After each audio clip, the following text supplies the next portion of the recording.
for taking on this extremely challenging topic.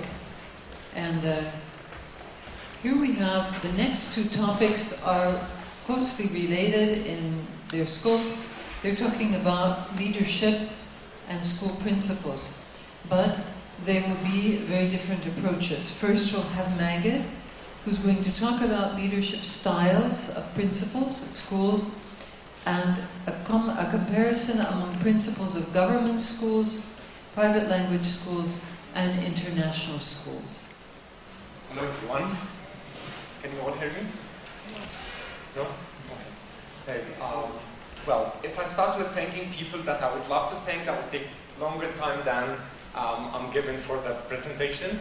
But just maybe Dr. Stacy, that's the one that I would like to thank now. Besides everything she did during the thesis thing, it's been 3 years now. So it's not just the thesis. With a lot of many other people that I would love to extend my thanks to, but I will leave that for now because I don't want to waste your time.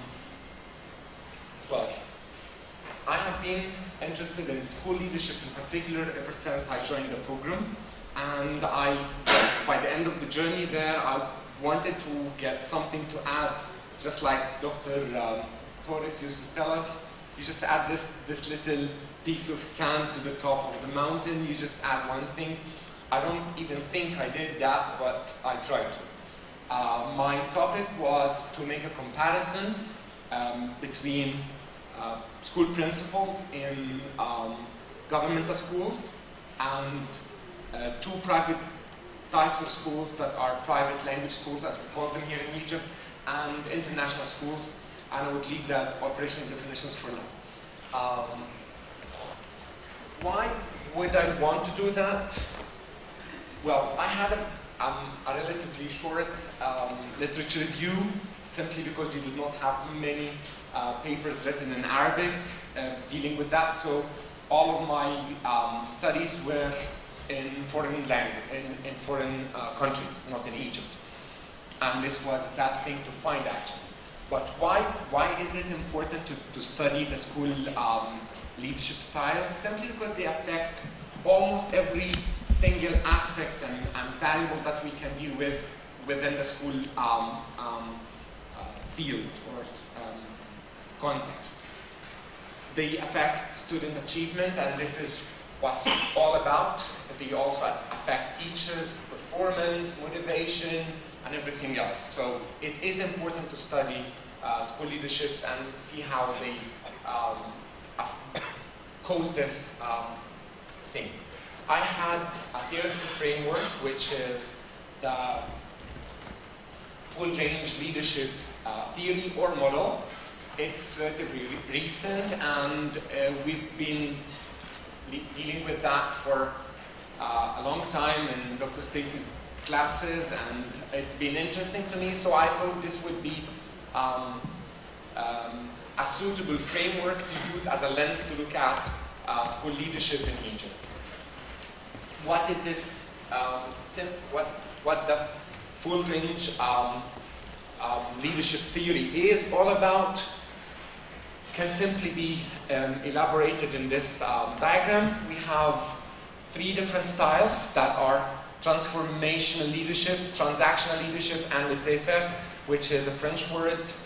Starting from the one that's transformational, 5 I's. I will just save you time for now. And with the transactional, again, 3 different subscales. And for the last one, the very last one in red, that's laissez-faire, which is doing nothing actually, or hands off, as they call it. I used it as the lens that I looked at the leadership styles of school leaders within the study. I had 2 research questions. One of them was the basic comparison, what's the predominant leadership style in each type of schools. And the second one was to kind of find a relation between what the school leaders do and what leadership style we have, if I could find one. So, as for the methodology, this was the toughest part of all. finding participants is not an easy job, especially with all those complications of cap mass. And well, IRQ is not a problem, I have to say, but the cap mass people were really very tough to deal with. They gave me a very hard time. I had to spend almost 45 days to get things done. And well, in this particular part, I would like to thank my father because he helped me with data collection from Upper Egypt. It would have never been possible to get enough participants, especially from governmental schools. It has been a challenge. Well, end of the day, I had 29 school principals from 29 different schools. 10 of them were from governmental schools, 9 from private language schools, and the last 10 were from international schools. I did not find it easy to pick and choose because, well, it's a convenient sample, I have to say. The people that I got access to, those are, well, Diego also gave me access to 2 school principals, so thank you, Diego. So it was not easy to get access to school principals.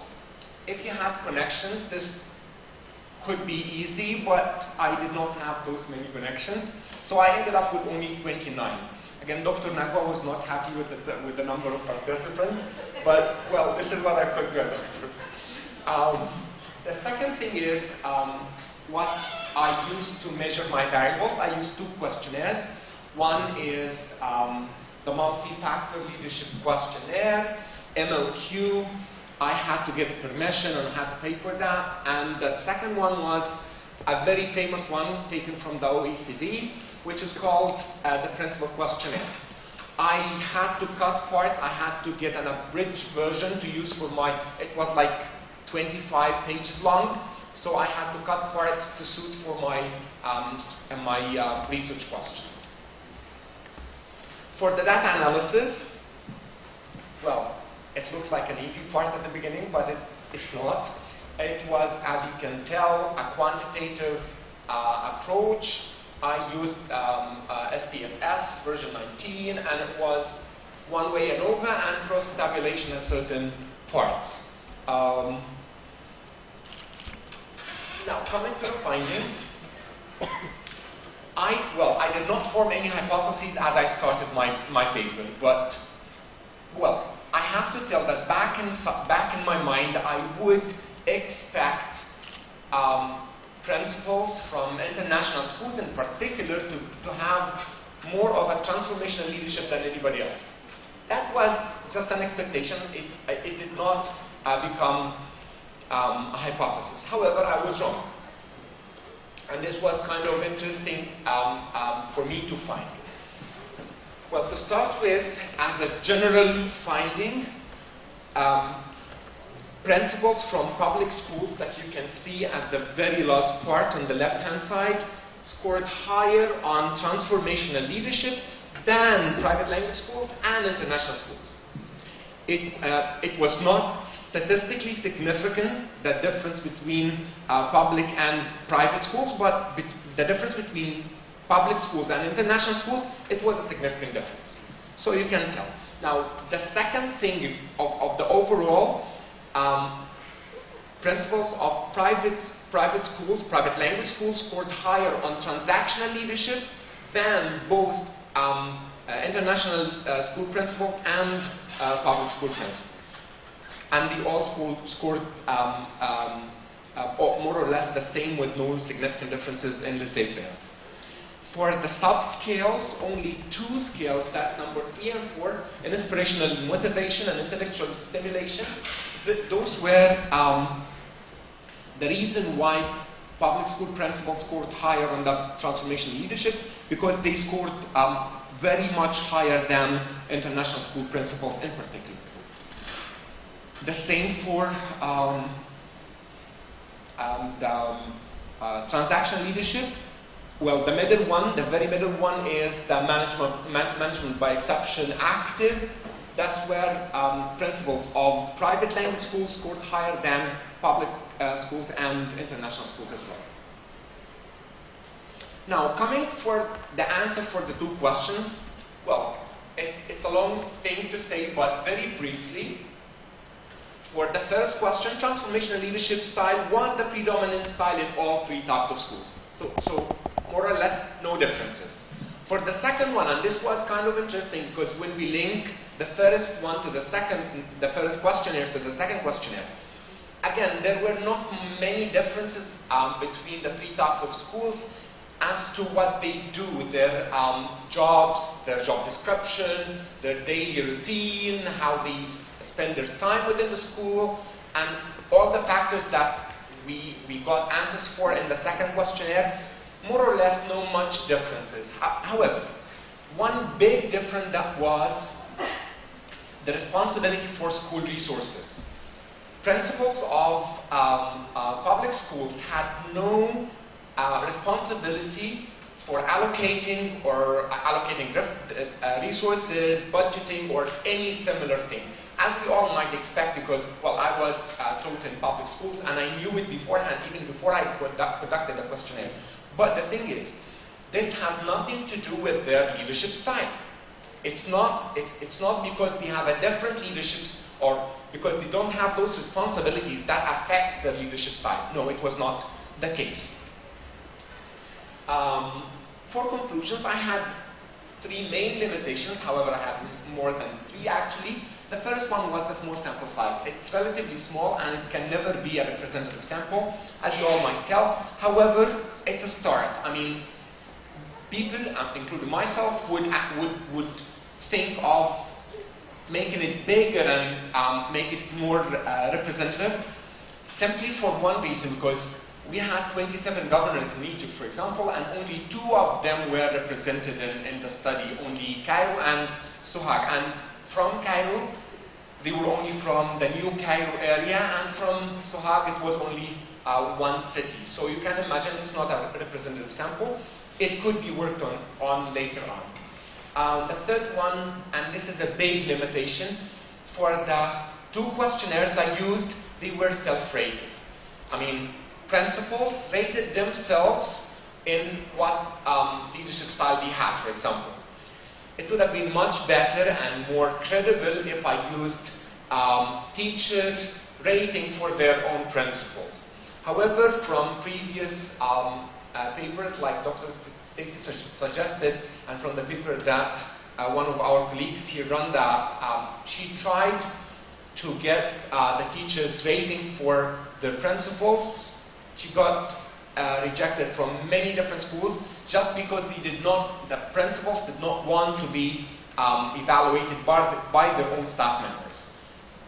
I think we can get some way around that. What it was for me, it was one of the biggest limitations I had. The second thing, for practical implication, this is a bit interesting.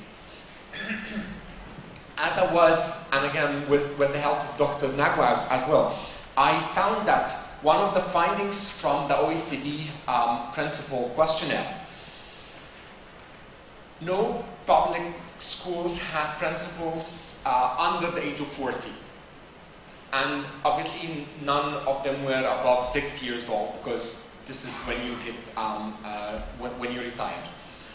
I thought because there must be a reason why we don't have young school principals in governmental schools, and this was the law 155 for the year 2007, which says that you can never become, you can never hold a position of a school principal unless you become a senior teacher grade A, which means like you have to spend at least 20 years of service within the Ministry of Education. Again, it's a limitation to, I thought that we're missing a lot of potentials for future leaders, since we don't allow them to become school leaders at an early age. The second one is for private schools. I thought that as school boards, school owners, school administrators in general can actually make the leadership style questionnaire, whether this one or another one, a part of the hiring process. It would be somehow beneficial. And for future studies, I had 3 recommendations. First, larger and more geographically representative sample. as I said before, compare by school stage. I did not pay attention to what school stage was, elementary, middle, or high school. I did not pay attention to that. A third one could be the effect of leadership on academic achievement. It's a wish. I hope that myself or somebody else can actually do this, but I know how difficult it is to get access to academic achievement of students, especially for special types of schools. Thank you all for coming, and